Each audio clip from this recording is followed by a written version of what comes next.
Okay, we'll go ahead and get started. Thanks everybody for coming. I'm Chris Hefley. For those of you that have been here more than 5 minutes, this will be a repeat, but I'll say it again. I'm the CEO of LeanKit. It's a software company in Nashville, Tennessee, and we make visual project management software that is used for all kinds of work, all kinds of Agile methodologies, most notably for Kanban. We're most known for that, but it also gets used to run industrial farms and build jet engines and construction sites. So any kind of work that you can visualize and move across the board is applicable. My Twitter handle is right up there, and that's the primary way that I get feedback, usually about presentations, so I encourage you to use that if that's something you do. I started learning about Kanban around 2008, which is almost as long as anybody has been doing it in the current context, the way that we think of Kanban for knowledge work nowadays. Obviously, Kanban is an older concept than that. It comes from the Toyota production system and lean manufacturing. But in terms of putting things on Kanban boards and using work and process limits to manage knowledge work, that got started around 2007, and I've been involved with that community ever since. We started LeanKit in 2009, and we're one of the very first electronic tools to try to do Kanban as a primary thing. So just a little bit about LeanKit. Like I said, we're a startup in Nashville, Tennessee. Starting to get to the point where we're not sure if we can call ourselves a startup anymore. There's almost 50 employees and growing very fast. We've got lots of big customers around the world, about 1,400 customers, including Fortune 50 customers and federal government customers, and all kinds of different kinds of businesses using LeanKit to do Kanban, Scrum, and other kinds of work, as I mentioned. So we're here today to talk about work in process. What is work in process? And from the manufacturing definition, it's all materials and partly finished goods, partly finished products that are at various stages in the process. So the raw materials are excluded and the actual finished products are excluded, but everything from the moment you first make any changes to the raw materials to the point you actually deliver the product to the customer, then that is considered work in process. In knowledge work, we think of it as value demand that's been started, but we're not yet providing value to the customer. So it's been requested by the customer or stakeholder. We've committed to doing it, but it has not actually gotten into the hands of the customer and is creating value. So let's take a look at what is often a typical life cycle for a piece of work in process. And we'll use the user story example.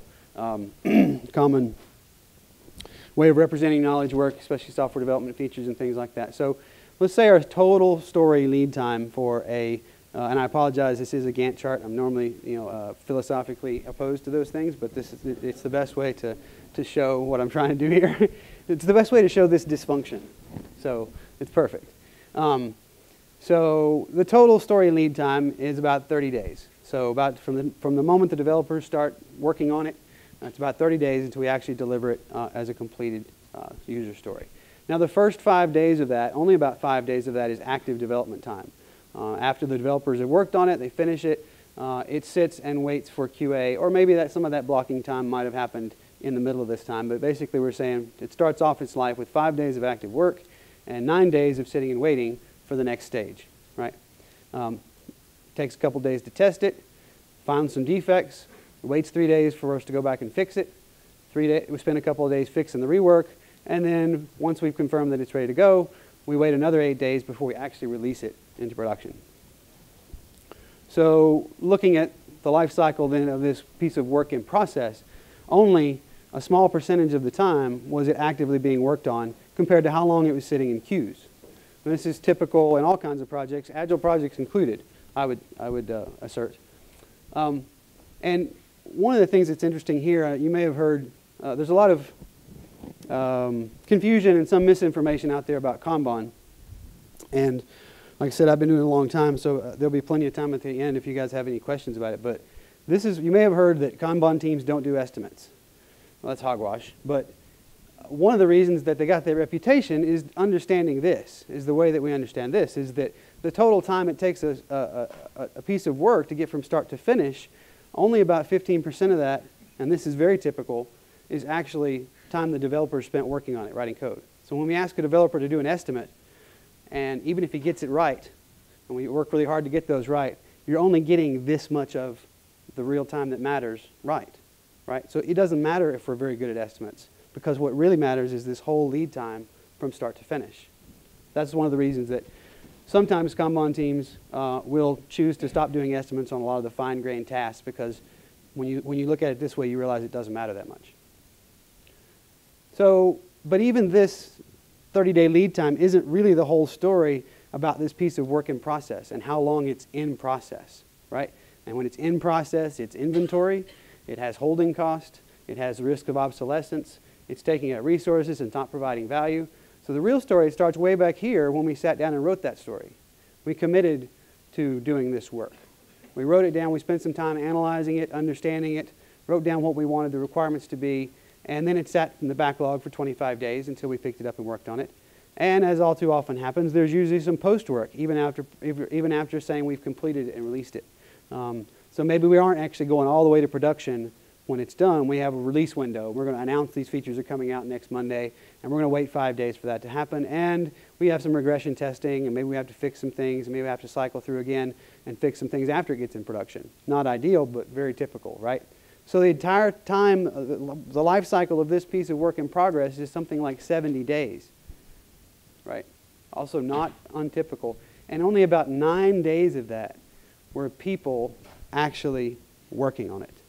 Most of the rest of that time, it was sitting in an inventory, sitting in a queue. Very typical.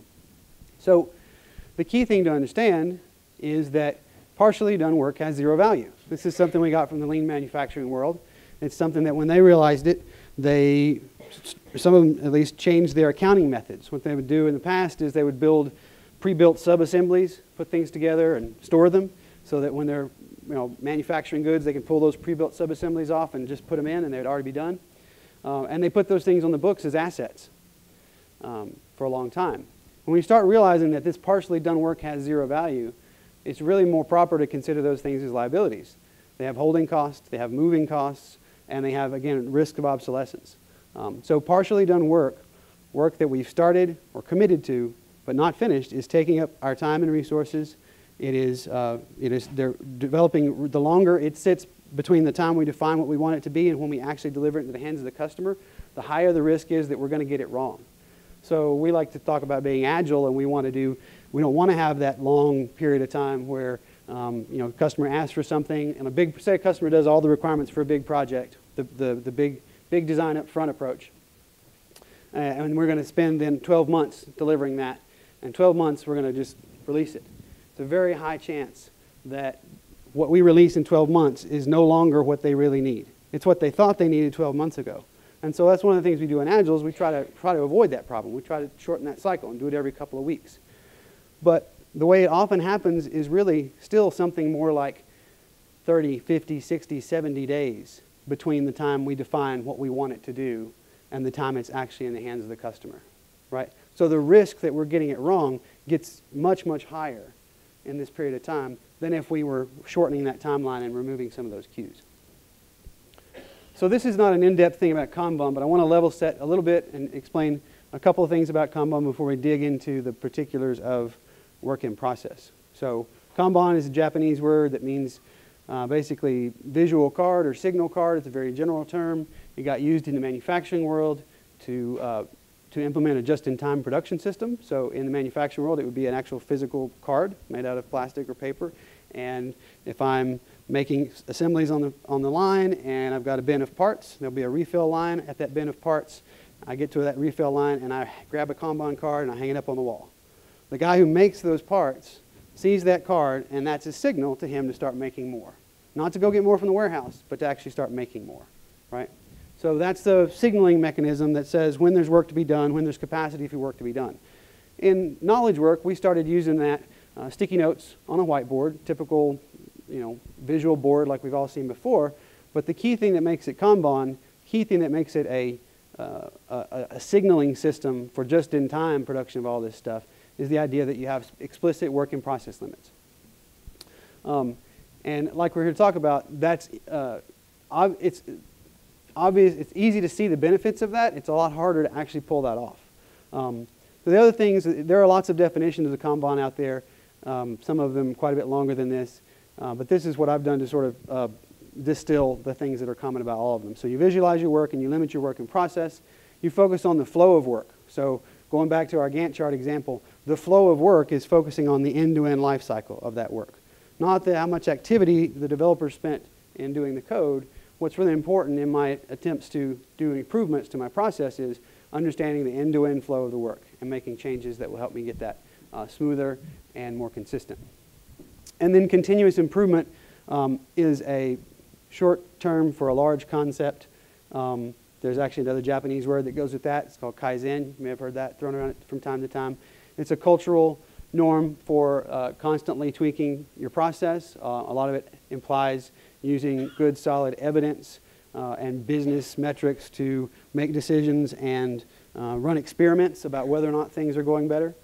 So you can look at things like your lead time and say, if I experiment with changing the design of my board a little bit or one of the policies around the board, my theory is I could reduce my lead time from 70 days down to 40. And you get a chance to try that and see the evidence of whether or not it works. So visualize your work. Pretty easy to see the reason for that. This is Greek to me. It's actually Greek. And this is the way we're typically asked to look at work. Whether it's in a real spreadsheet or in a project management app that just kind of looks like a spreadsheet, right? We're looking at rows and columns.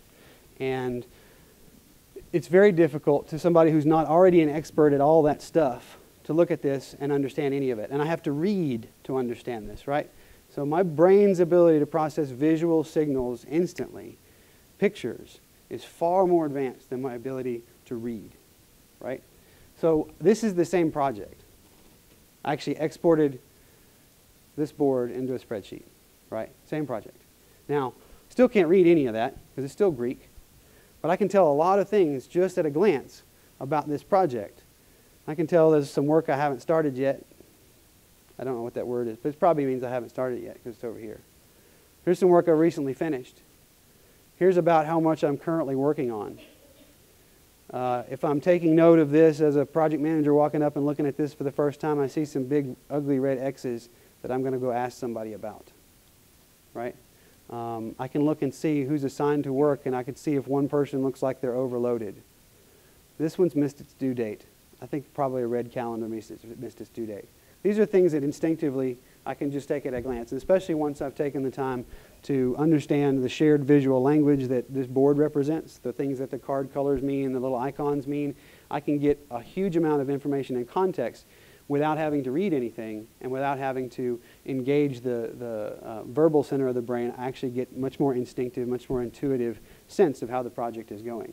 And I would say this one's going pretty well, right? So we got the stuff we finished, things we haven't started yet, but the things that are currently in process, it seems to be moving fairly smoothly through there.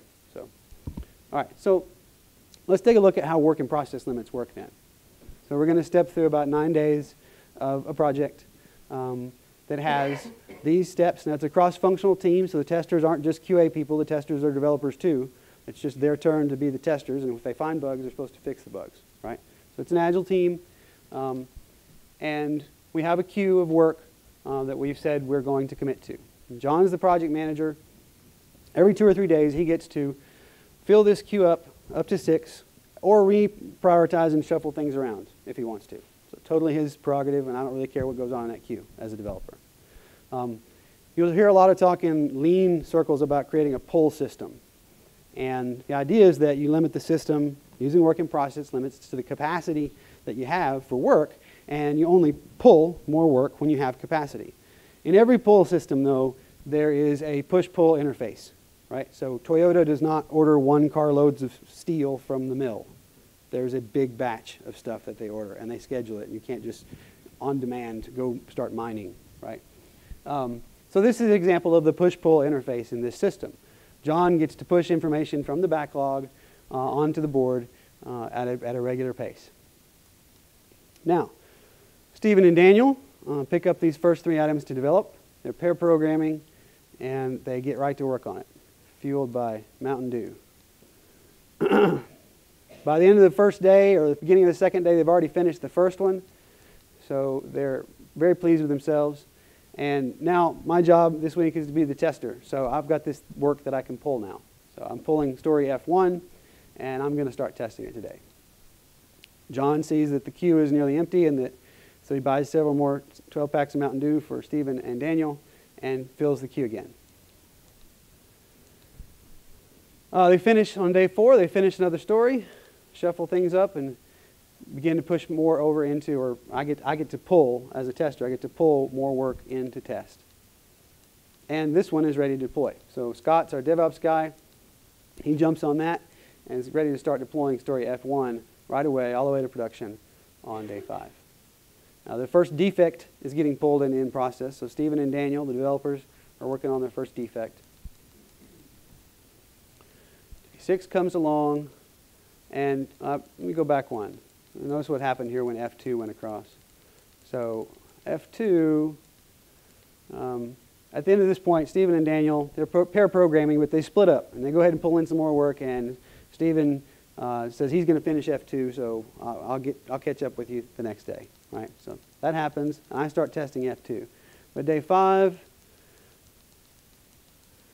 day 6, I'm still testing F2. It doesn't work. I can't fix it. It doesn't work. Right? So I'm going to put a block on it. I'm going to say, I'm just going to block that there, and I'm going to not stop what I'm doing. I'm going to keep testing what's available to test. So again, Stephen and Daniel are quite proud of themselves and how fast they're finishing stories. Haven't slept in days. And the beginning of day 9, Daniel gets to work and he pulls his first story and realizes that that would break the work in process limit. So there's a limit of 3 stories here across these 2 columns. And when he sees that, he says, well, I've broken the rules, so let's put it back. And Stephen, let's go see if we can figure out what's wrong in test. Is Chris off for the day or what? And I'm able to tell him, look, this one's broken, and I've tried to fix it for 3 days, and I can't get it to work. Right?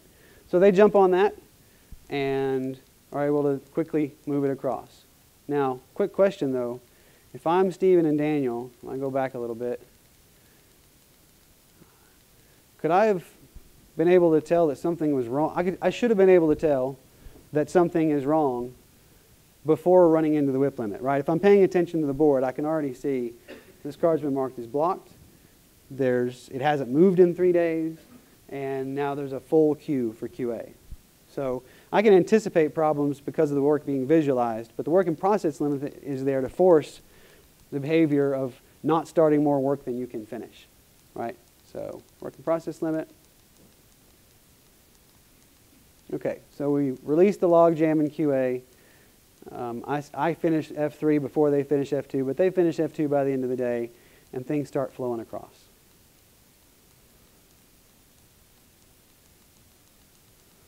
Scott's deploying stuff. We're getting stuff done. Now our board is starting to look a lot like more like that Greek example, right? We got stuff that's done over here. We got stuff that we haven't started yet, and we got a much more even flow of work going through the process. And now we're all pleased with ourselves, not just Stephen and Daniel, because we as a team are actually getting things done, right? Not just staying busy. So why is a Kanban system like this work, and why does it, it's been my experience that it's hard to find a situation where Kanban isn't going to help, right? It's not a revolutionary thing where you have to change a lot of the way you do things. All you really have to do is start by visualizing your work. And then you can start making incremental improvements to what you do. So a Kanban system works that way. It works so often in so many different situations is that it gives you 3 key things, right? It gives you the means to observe the flow of work. So observing the flow of physical goods is pretty easy because you can actually watch them moving through the plant. Observing the flow of knowledge work isn't so easy all the time. And so we have to create a representation of it and actually watch it move across the board. It gives you the tools, the levers to pull to improve the flow of work by putting work in process limits in place or having explicit policies about how you're going to manage work. And when you're doing this inside of an organization and you need to run experiments and show the result, often I've found myself in my career at a position in an organization where I was responsible for improving things but didn't necessarily have the authority to do much other than outside of a very small sphere of influence. And so the Kanban board, the visual nature of it, the metrics you collect from it, gives you evidence to show that there's been improvement. So if I can show my bosses that by putting in work and process limits, I was able to reduce the flow time of work from 70 days to 40 days, that's a huge improvement. I may also be able to show things I've decreased the defect rate or the amount of items that go through your work. That gives me the ammunition I need or the evidence I need to take those things and get permission to do more improvements. So the key message here is to stop starting more work and start finishing more work. And that's the reason to limit work in process primarily is to improve the flow of work so you get more things done. Fewer items in process over a period of time will tend to mean that you actually finish more things. It's counterintuitive sometimes in our brains because we tend to think that the more things I have started, the more likely I'm going to get lots of things done. It works the opposite way. So the focus should be on getting stuff done, not on starting more things.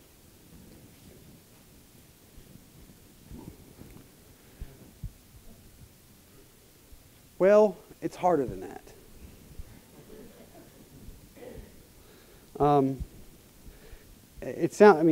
I've been a believer in work in process limits since 2008, and I still struggle with it. My organization still struggles with it. I still see lots and lots of people struggle with it. So let's talk about the kinds of WIP limits that we can put in place and why different ones are hard. Personal WIP limits being the first, and then we'll talk about team WIP limits, and then WIP limits for the entire organization, structural kinds of things. So it's been scientifically proven that multitaskers are the worst multitaskers.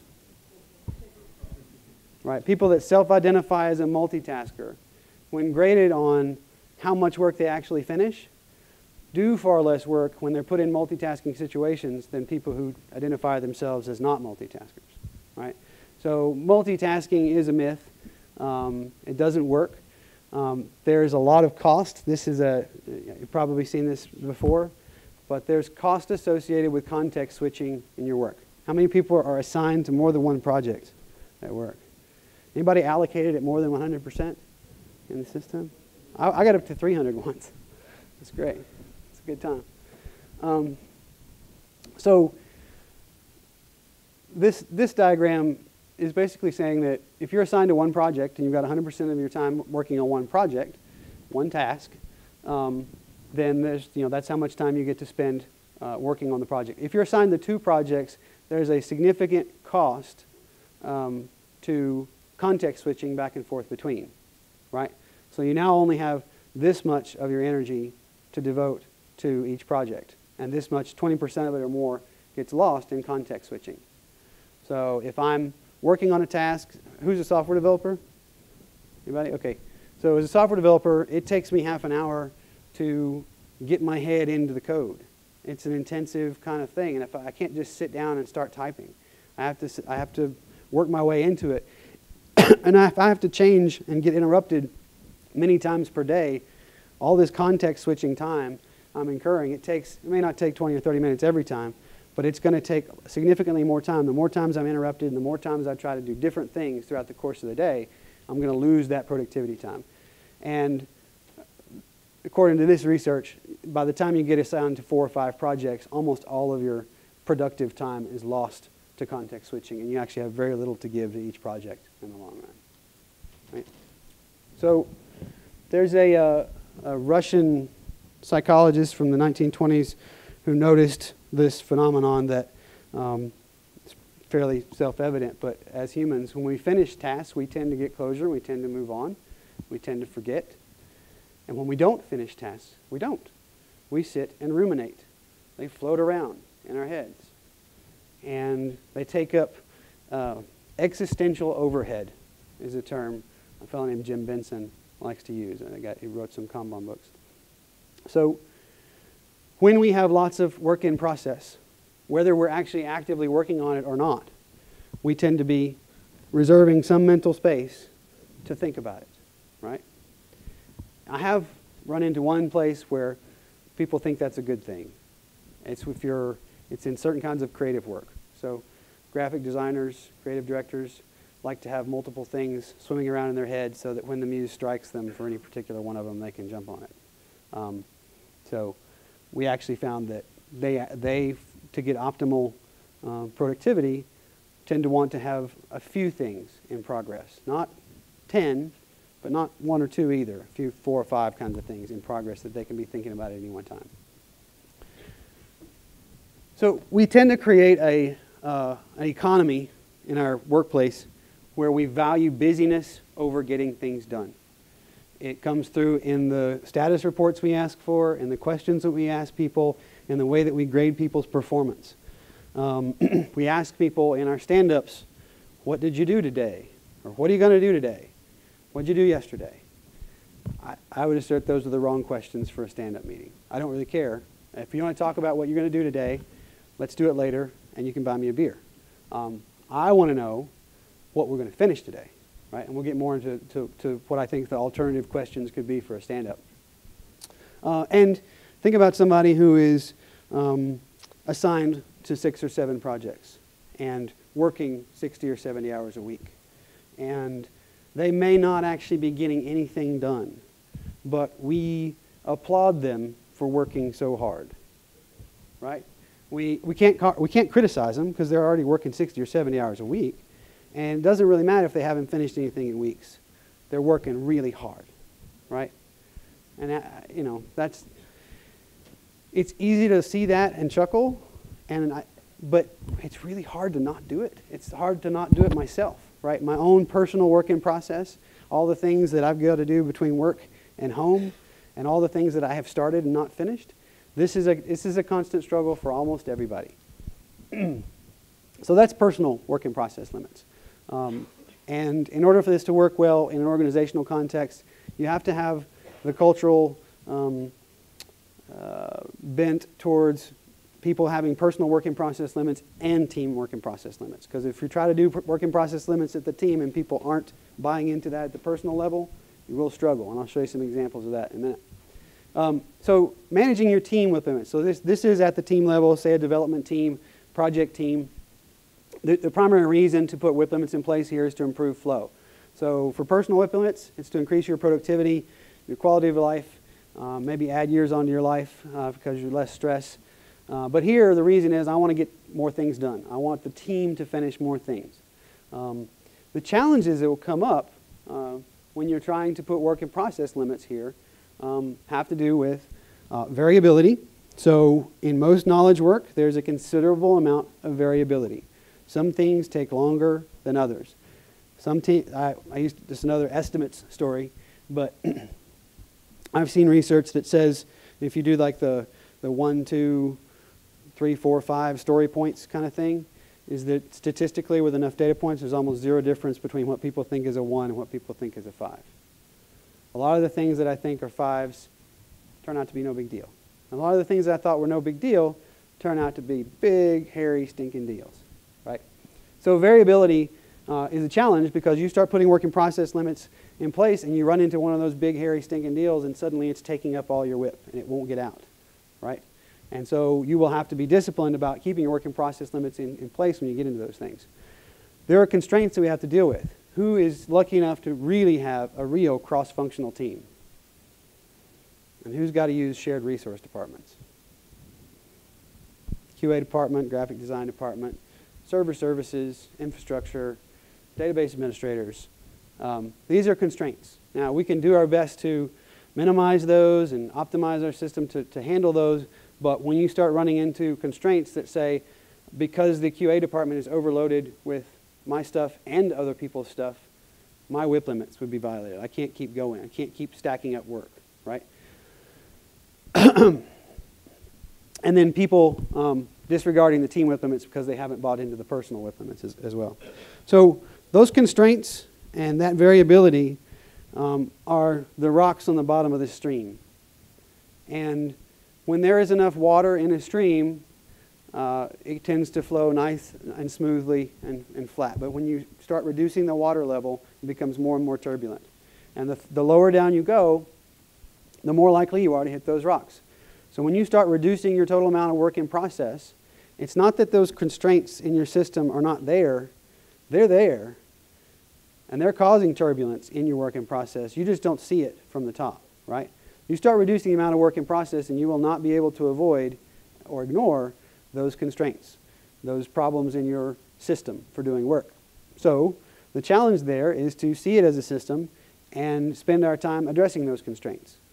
If I have a QA department that is constantly overloaded and constantly getting in the way of me getting work done because I have to finish work and then wait 3 weeks for them to start testing it, then I have to figure out a solution to that problem. When I have a work in process limit that says you can't start anything else until you find a solution to that problem, that's one of the ways you get these things done. So maybe I can learn to automate tests more. Maybe I can actually get up and go help those guys out if they'll take it. Or I can at least show my boss what the effect of having to wait 3 weeks for QA is, visually on the board with evidence.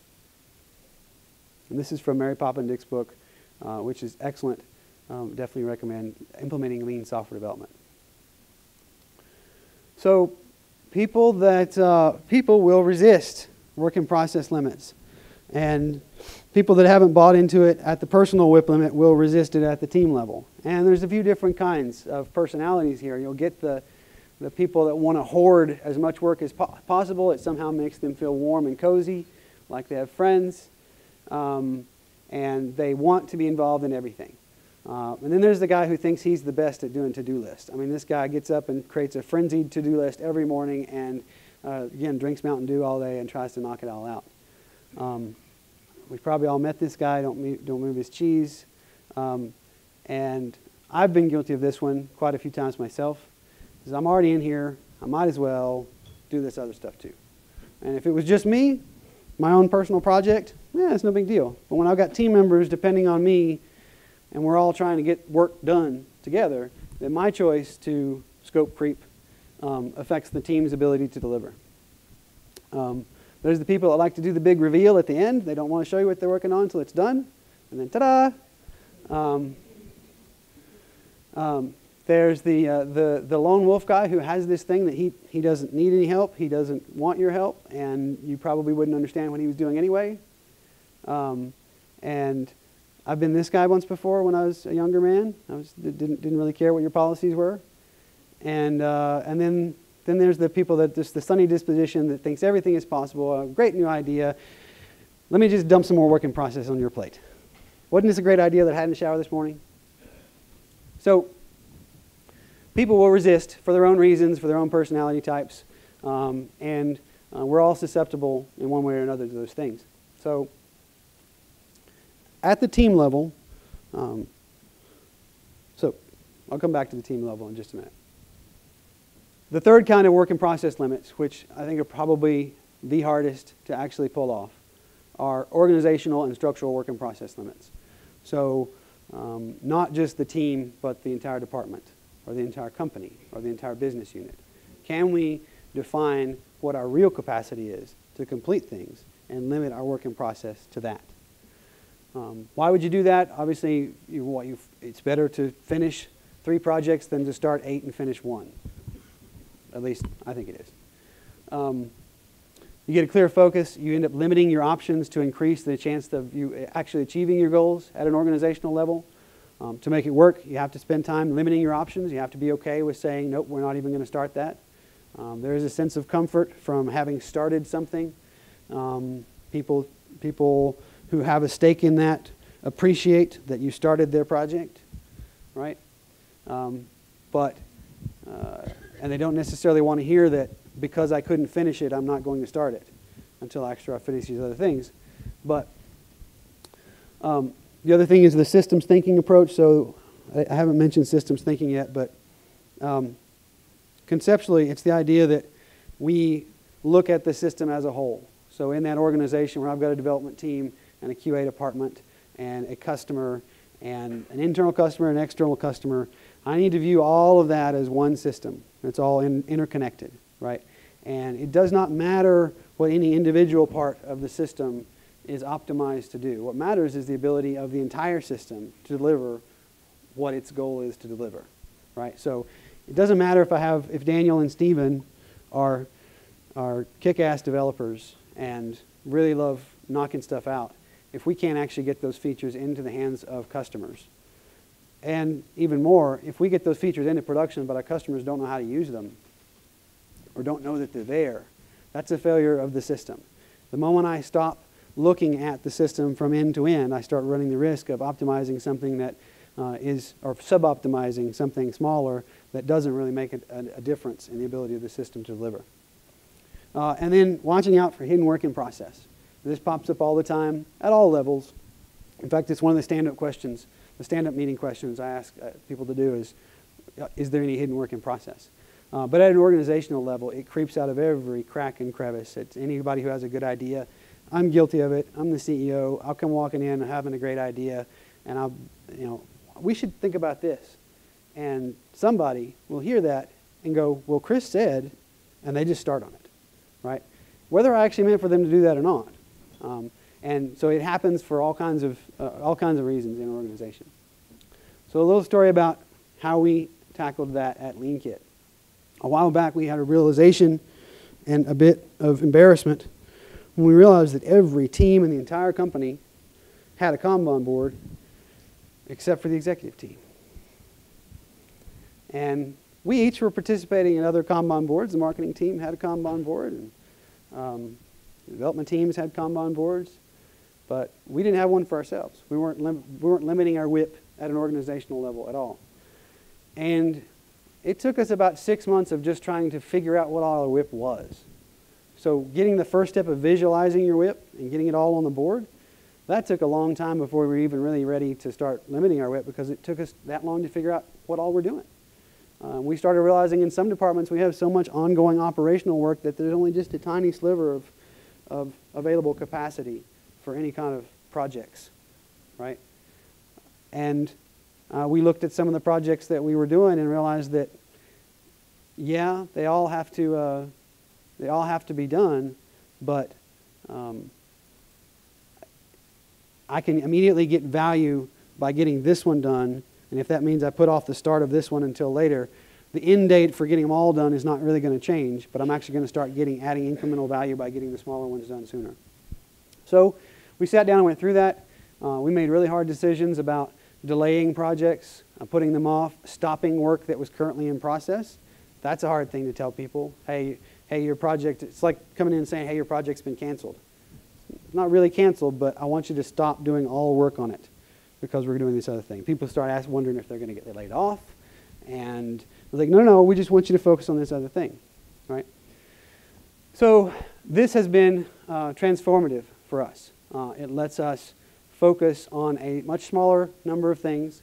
One of the ways that we did that was something that we called, while we're getting all our work in process captured, before we really started being able to trim it down, we started using this concept called a focused intent. So this is our executive team's strategic projects board, and these are the projects that we're currently working on for the second quarter. This one says we don't expect to finish this in the second quarter. It's going to be well into the third quarter, but we've started this one. And so before we got to where we were trying to trim this list down even more, we basically took this design approach and said, okay, we're going to bump one up above the line. We're going to take this one thing and say, for now, everybody drop what you're doing. And let's run this one down, kill it, take it home, and eat it. And if anybody is doing any other work, we even talked about, we haven't done this yet, but one of the things I think would be interesting is to do a t-shirt. So you're on the focused intent team. And if you're working on the focused intent and somebody with the fit t-shirt comes up to you, then you drop whatever you're doing to help them finish that one thing, right? No matter what you're on. Of course, that causes interruptions and all that kind of stuff, so it's not the ideal future state, but it was one way that we started reducing our WIP by knocking things out as quickly as possible and focusing on one thing at a time. So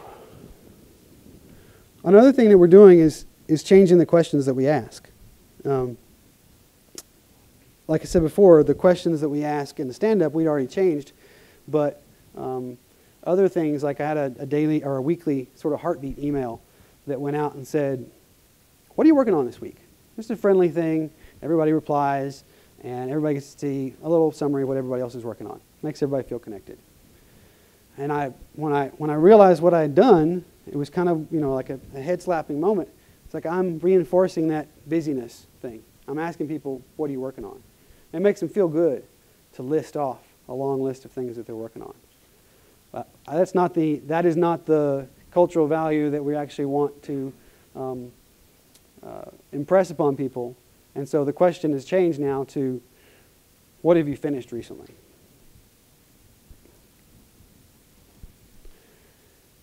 The other thing that I found in doing WIP limits is that teams rarely have the political capital to do it themselves. Agile coaches rarely have the political capital to make it happen. It's not impossible, and the fact that the board gives you the evidence that your changes have been a success, gives you the ammunition to go and get permission to do more changes, can help, but you quickly run out of gas that way. And in my experience, you will not really be good at doing WIP limits unless you have the authority to force it to happen. So if you're the manager of a department, your people will not really commit to limiting work in process unless you make it clear that that's the only option.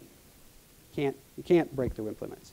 You have to, not that you don't have to be legalistic about WIP limits. There are places where you'd be okay to break them, right? So sometimes the policy is, if an item is marked as blocked, then we're allowed to break the WIP limit by 1 while we work on that thing. Or if somebody comes in, there's an expedite item, we're allowed to break the WIP limit by 1. So it's not a legalistic thing where you can never change the number that's on the board, but it is the kind of thing that without the leadership to assure people that, no, you are not being graded on busyness, which they've been graded on their whole life. In our school system, in all of our work, we're graded on how hard we work. And it's something that's probably evolutionarily wired into our brains. So the wiring of our brains hasn't completely caught up with how interdependent our work systems and societies have become. A long time ago, hunter-gatherer examples, the harder you worked, the more chance you had to survive, right? And it's become less and less so and more dependent on interdependent systems for survival. So leadership. It will take leadership to make WIP limits actually work. Stand-up meetings, I think, can be made a lot better than the typical go around the circle, ask 3 questions. In fact, I really hate that.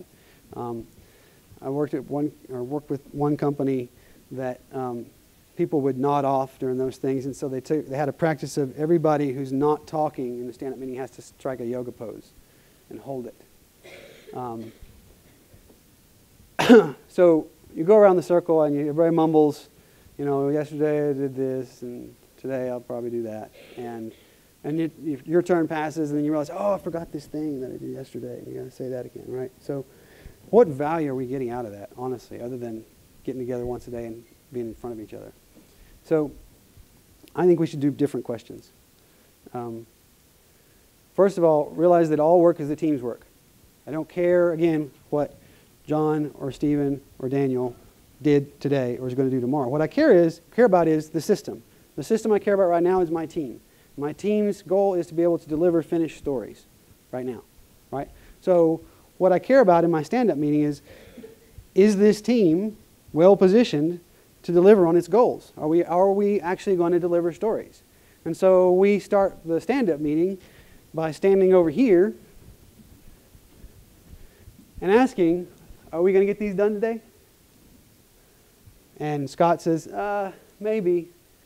Well, Stephen says, well, if you had help, could you do it? Yeah, okay. So Stephen can stop what he's doing over here because it's worth doing that to get these things done, get them finished. And then I'll walk backwards and I go, okay, well, plan to move any of these on today? And if so, is there anything we can do to push it over the line? Is there anything that you can do to push it over the line? Walk the board that way. Unless there's some blocker or some big risk that's popped over here, I usually don't even talk about this stuff, right? Unless you just really need to. Really need to talk about something, speak up. But what I care about in the stand-up meeting is this stuff. What I care about is, are we going to be able to deliver?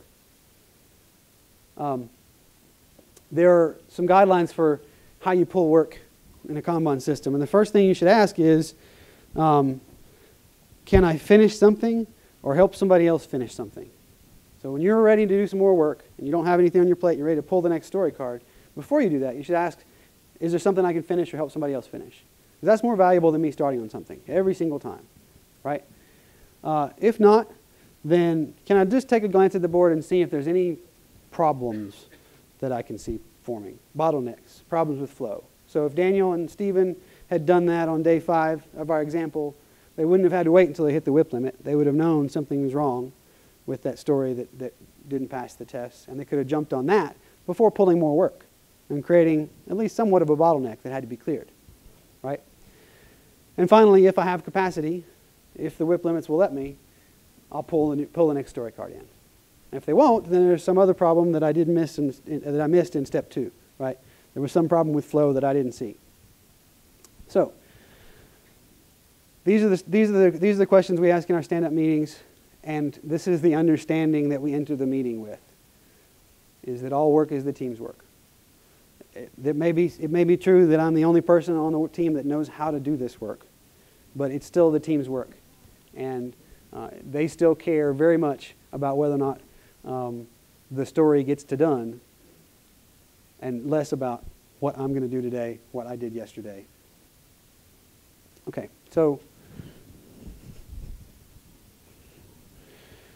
another example from a big Kanban implementation at one of our biggest customers. They have well over 1,000 people on hundreds of teams doing Kanban, and they are using Kanban boards, let's say that. And they did a survey after a few months of doing that and just asked people, you know, what's improved, what's not improved, what's gotten worse. They had 10 things. And 8 out of the 10 things, everybody said, has improved a lot or has it improved at least a little bit. There were 2 things in that survey that they said had gotten worse. One of them was quality. The other one was sustainable pace. So people felt like they were doing lower quality work and that they were running themselves ragged. And when they did some objective measuring of quality and looked at defect rates and things like that, they actually found that the opposite was true. Quality had gotten a little better. People's experience of quality had gotten worse because they could see it, right? It was not hidden anymore. When there were quality problems and cards moved backwards and cards got blocked and things got stuck, it was very visible, and it made it more mentally worrisome for people. Even though they were actually getting better, they were more aware of it than they'd ever been. So they kind of talked about that and said, okay, well, we can live with that. Let's put in some objective measures of quality and look at those every so often, and everybody will realize that we are actually getting better. The other one was sustainable pace, and the idea that they were all working really hard all the time and they never had a break. And so they went back to the teams that had the worst problems with that and asked them to look at their Kanban boards. And what they found was they had no WIP limits. They were accepting work as fast as it was suggested, and they had these big piles of work. And some of them, it wasn't so much even that they were working overtime. It's just that they could constantly see a huge pile of work in the middle of the board, right? And so the existential overhead that they carried around with them of all this work in process made them feel stressed and overloaded, and that they were not working in a sustainable pace environment like we aspire to. And so they put some WIP limits in, and they came up with what I think is a pretty interesting document. They called it the Sustainable Pace Manifesto. Delivery is part of their department name. Sustainable Pace Manifesto. And just like the Agile Manifesto, they said, these are the things that we're going to say we value as an organization. These are the permission-giving statements that we're going to have that let people know that, yes, they can say not now to work, that they can limit their working process. So we value pulling work and going home happy with today's quality and amount of work more than pushing for meeting due dates. We value delivering working scope, things that actually work and actually provide value to the customer. Even if it's not 100% of what we eventually plan to get done, we value delivering what we have in a way that's actually valuable to the customer. We value understanding that a profitable bottom line for the whole project is more important. It's more important for me to be aware at every level in the organization of what it takes to do this than it is to meet some budget that somebody came up with a long time ago that may or may not be relevant anymore. And we value finding the time to fine-tune the way we work and constantly improve our process over focusing only on day-to-day activities. So without WIP limits, your Kanban board can become a slave driver. It can become the kind of thing that makes you feel bad about yourself and your work and your job. But when you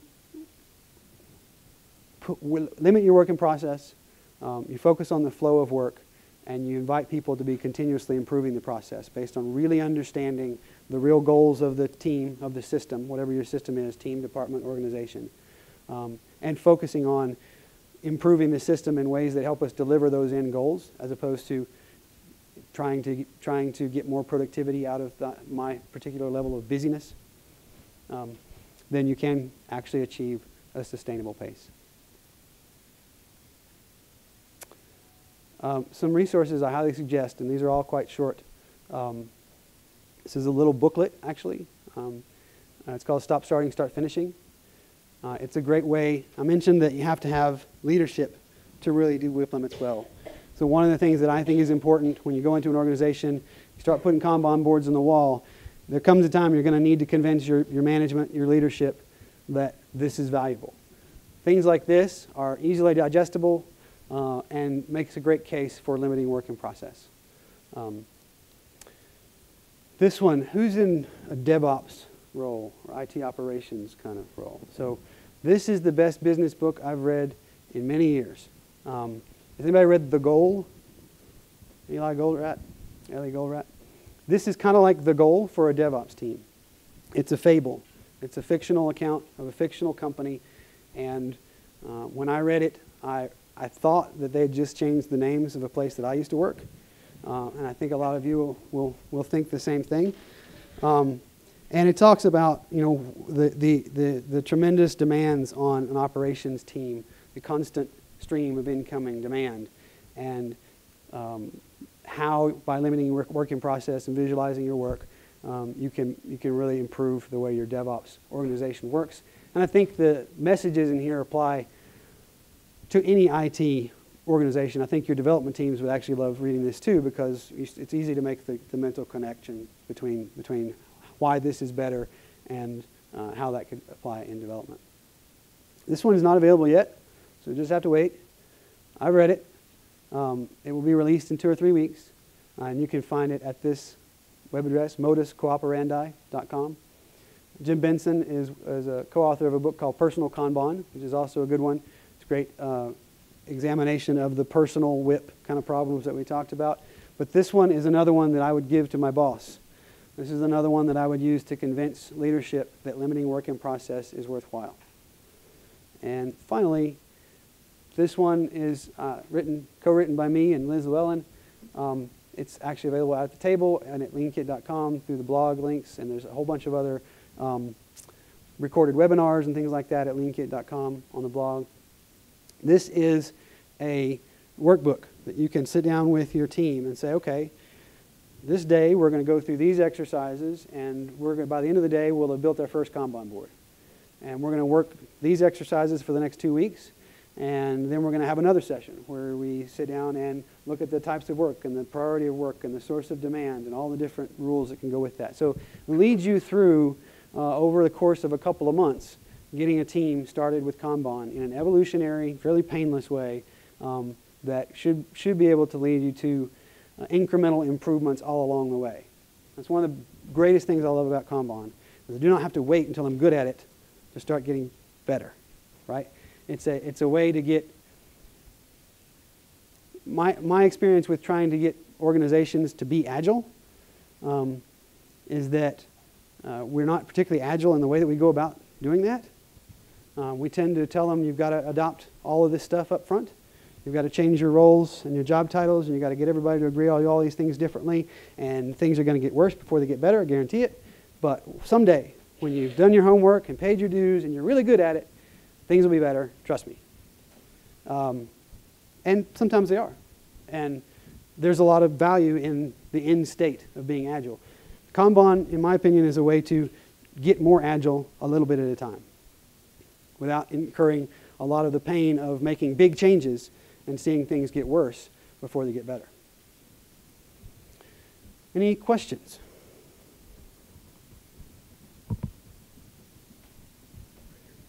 Yeah. We're in the process of redoing one of our maintenance boards and going to a Kanban philosophy. Mm-hmm. And there was a big debate about work in progress and how much do we put in different columns. But we also talked about overall work in process. Mm-hmm. Should there be a overall work in process where if once you've established the width for each of the columns, you don't really need the overall? The first thing one of the first things in this little booklet that I tell people to measure is total work in process. And as a rule of thumb, just to see how well you're doing, is you go through the first few weeks of having all your work up on the board, and it takes a little while to get it all out of your head or other systems that you have it in and get it all up on the board. But you start just measuring every day or every week how many total cards are there on the board. And if there's 70 cards on the board and 5 people on the team, you sort of do a quick math in your head, and maybe they're not all evenly distributed, but you start realizing quickly that's too many per person. That's 11 or so per person, or 12, or whatever it is. So total work in process is a great measurement to start with, especially when you're first getting all your work in process figured out.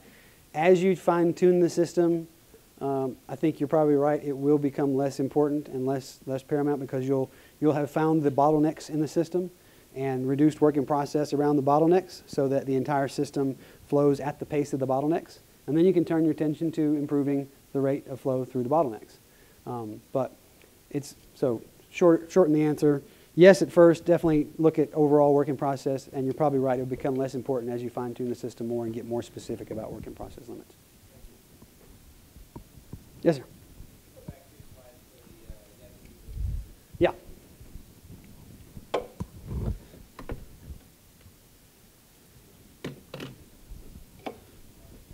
Yep.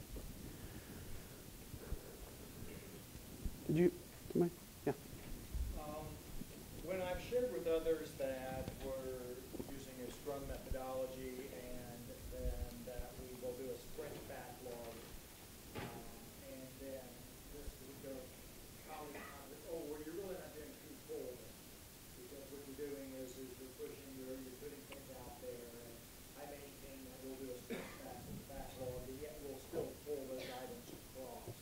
Have you ever had anybody mention the fact that, hey, if you're a real full purist, you shouldn't be doing a sprint backlog, or have you been able to reconcile those two concepts, or do you really not even see this to be an issue? So I think the issue there is batch size. There is always a push-pull interface, right? So there's no such thing as a pure pull system, as far as I know, anywhere in the world, unless it's theoretically in math.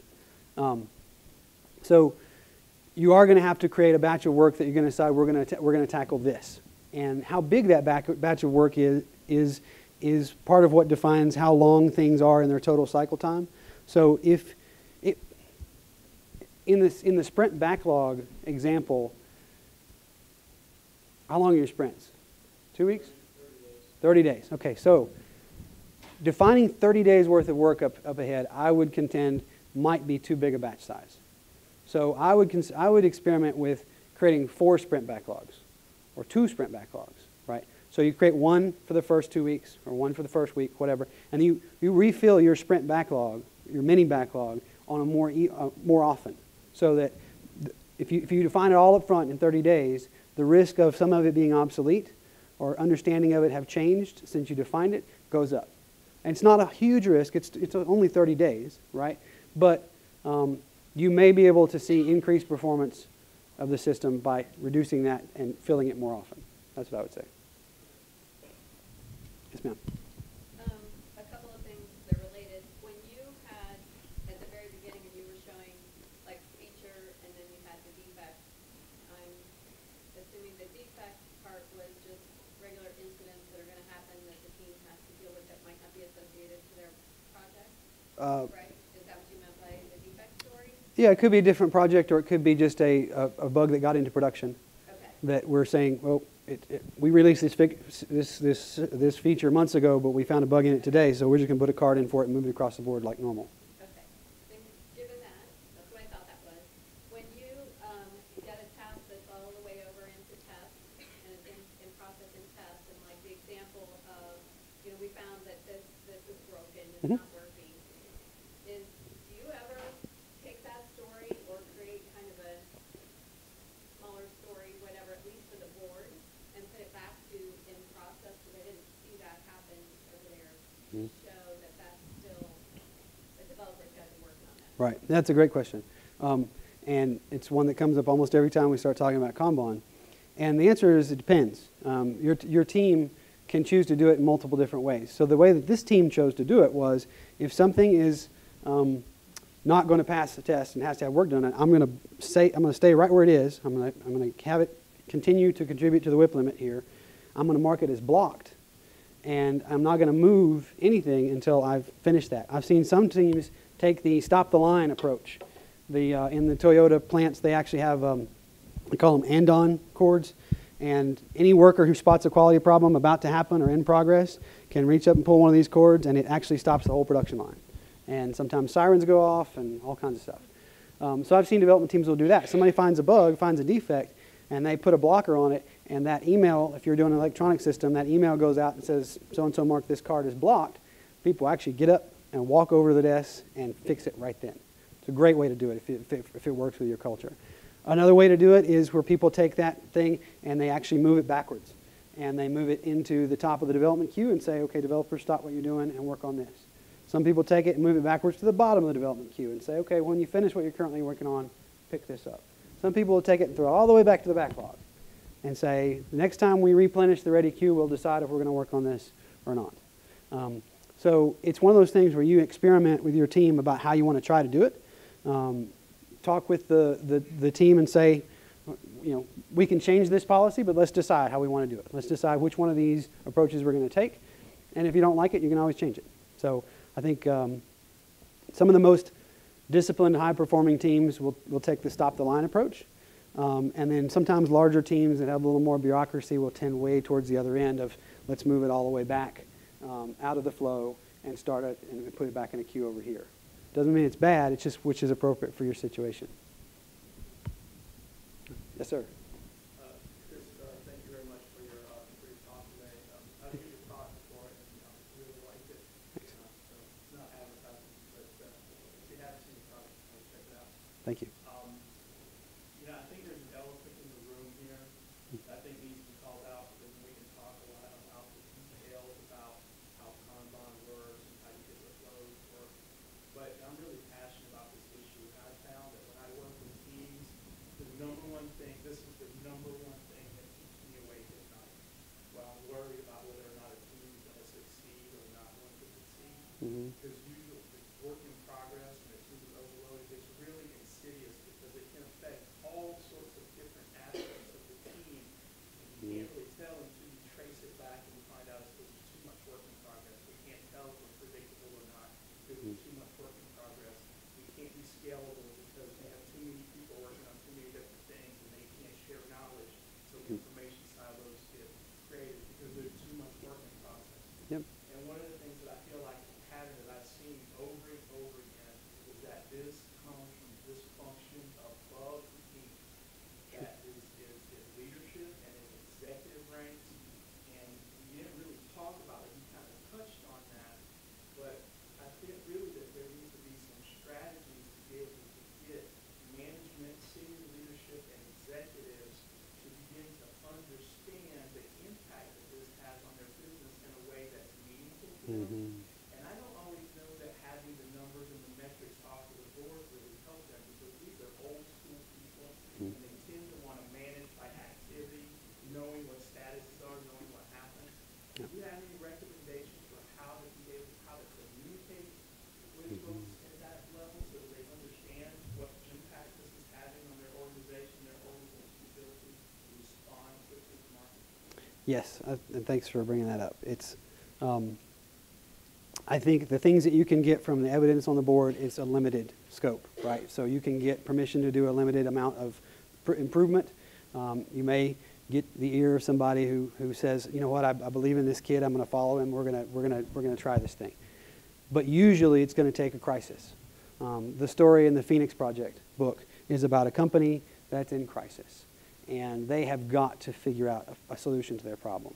And it was only then when the executives start listening to somebody who comes in and teaches them about lean, and it's not somebody who's a coach, it's somebody who's brought in to turn it around. Hatchet man, turnaround guy, whatever, and he does it by making it lean. The story in this book is about a company that is drowning in projects and doesn't get anything done, and the guy who fixes it is the new CEO, right? So my encouragement is, and these books are fairly new, this one, these two especially, and for years I've been, I don't ever really want to write my own books. I think a booklet is about as far as I could go. But I've been trying to get people to write these books for a long time, because these are the books I want to give to executives. These are the books I want to give to managers. If I have a book, they're not going to read David Anderson's Kanban book or Ken Schwaber's Scrum book. They will read Patrick Lencioni's Death by Meeting.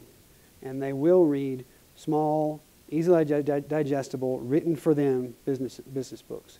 And so oftentimes you're not going to be able to get them to change unless they have a burning platform, a driving reason that they have to change. And then the message that, if you're at the level where you're trying to convince them, that's why I listed the resources I did, because I think these are the ones that are most likely to communicate to executives and senior leadership. But there's only so much you can do from a position of not having power. And so until they are committed enough to actually bring in somebody who they're actually going to give the power to make the changes, or do it, or believe in it themselves and make the changes, I see a lot of organizations hire a VP of Lean who nobody reports to and wonder why he fails, right? So you're right. The problem is leadership, and it has to be. It can't easily be farmed out to a consultant, and most of the time it's going to take a crisis. And I think these resources do as good a job as any as I've ever seen of telling that story in a concise way that they might just believe. Have you ever seen a large organization turn? Have you ever seen, not just regular, have you ever seen a company that's been struggling with that turn it around? That's large, not a smaller.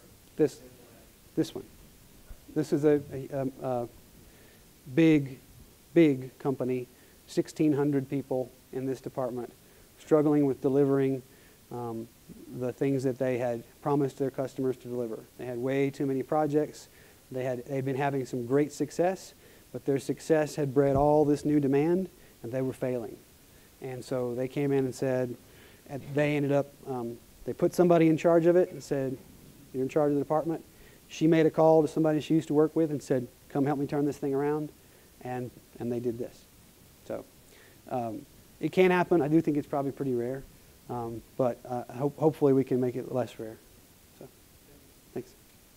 Yes. Okay, so you sold everybody on the idea that limiting working parties is very important, but you still have rebel developers that still break the limits. Any practical tips on how to, apply these stuff to framework and get them to follow the limits? I think the first thing you have to do is convince people that what you value is finishing things. And you have to do that and reinforce that over and over again in your stand-up meetings and in the way you measure people and the way you get status from them. And if enough people on the team believe that, and they start paying attention to the board and start paying attention to whether or not things are getting done, and start seeing the effects of when somebody breaks a work in process limit, it causes how much stuff we're getting done to go down. It causes us to take longer to get things done. Then sometimes at least that will convince the cranky guy who doesn't want any of your rules to get in line, because the rest of the team will bring them along. Sometimes you just got to get rid of them. If the goal of the team is to deliver finished stories, and that's what I'm here to do, and this guy, no matter how good a developer he is keeping me from delivering finished stories, I'll reassign him to something else. I'll either get rid of him, get him out of my department, get him out of my organization, or take him off of the finished stories task and put him on something else that he doesn't have to play nice with others. We have a thing in our cultural employee handbook that says we don't hire brilliant jerks. Doesn't matter how brilliant you are. So, because it's a systems thinking thing. Is that one guy who's really busy and really productive and does some pretty cool stuff is not worth sacrificing the productivity and the ability of the entire team to accomplish its goals. Yes, sir. How do you handle technical debt or overall system improvement type of work? Yeah, so that's one thing that we often see people do for when work in process limits are reached. So some people will put a lane like this at the bottom of low urgency, technical debt kinds of things. And when you get into the position where you've run into a work in process limit, you may be allowed to pull one technical debt story to work on, knowing that you have to drop it as soon as it's available, work to be done. It's kind of dangerous because you can get people kind of get really distracted and go off on the thing, but that's one way to do it. That's one way to use up slack time. If people end up having slack, is to have low priority or low urgency things that they can pull. And other than that, it's prioritizing that work. So John, the project manager, will take a card for technical debt and put it in there. At Lean Kit, we take 1 to 2 weeks every quarter to not work on new features. The entire team tries to get everything tidied up before this date is coming, so they can spend 2 weeks working on architectural improvements, cultural, technical debt, and things that they define what they want to fix and work on. And we let them say, okay, you know where the technical debt is. You know which part of the application is scary and you don't want to go in there. So you can do all that this couple of weeks. And it's been a very positive experience for them to have that carved out so that they know that they have time to do that. And the existential overhead of knowing that's left out there undone is relieved somewhat by knowing I'm going to get a chance to do it in a couple of months. Any other questions? Somebody? Yes? I understand that you can visit the work in progress, but the developer resource time is so expensive. Suppose my DevOps person goes on vacation.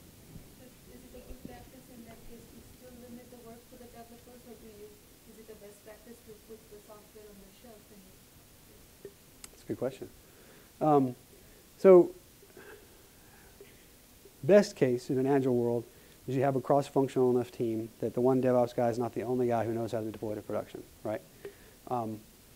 But in the manufacturing world, they call this the resource utilization bias.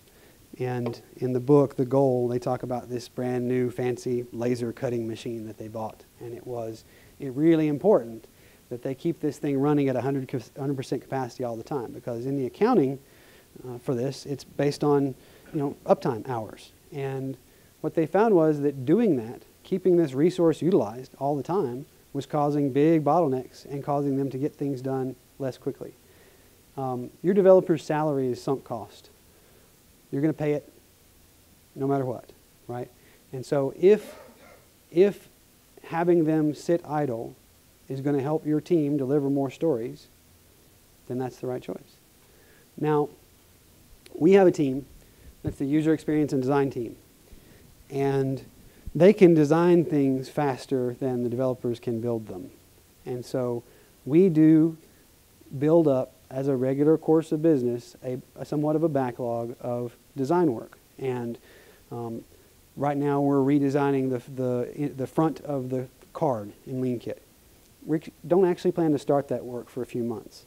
But the guys in the design area, part of their need to have more whip, right, to have more things to think about and have longer to think about it, we let them build up a backlog of, here's what we think the new redesigned card will look like.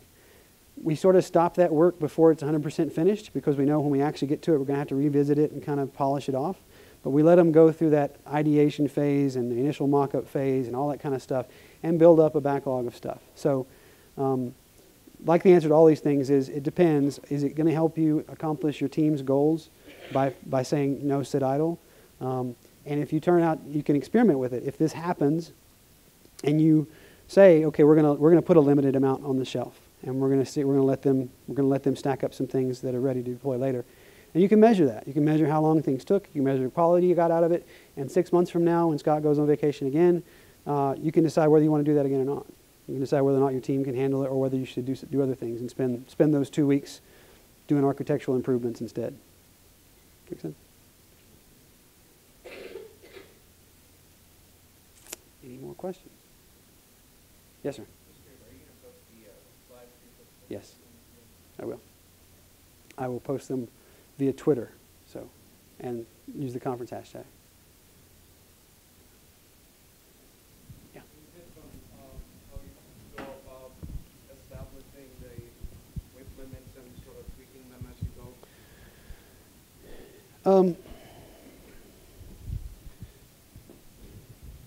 So doing the task per person math in your head is not a bad way to start as a rule of thumb. If I've got 6 people, and I can say, let's say reasonably I can have 3 tasks per person. So 18. Well, maybe I want to try to reduce that to 2. I think it's you sort of pick a number and you try to keep going down, kind of losing weight. You want to keep going down to the point where you think you can, and lose just a little more and see if you like that better. So with the whip limits, pick an arbitrary amount. It really doesn't matter. I've seen people do the kind of thing where they say, you know what, we're just going to cut it in half. We're going to take what we've got now. We're going to put the whip limit at half of that, and we're going to work until we get it below that and not finish it, not go up any higher. So you can measure things like your throughput and your lead time and your quality and that kind of stuff. And as you drop the whip limit a little bit at a time, you see what happens to those. And my just rule of thumb is you keep going down until it's no longer optimal to keep going down, and you may decide you want to go back up.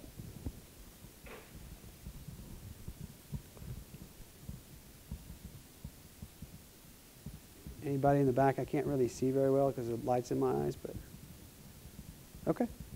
Oh, one more. You mentioned a book that you Death by something?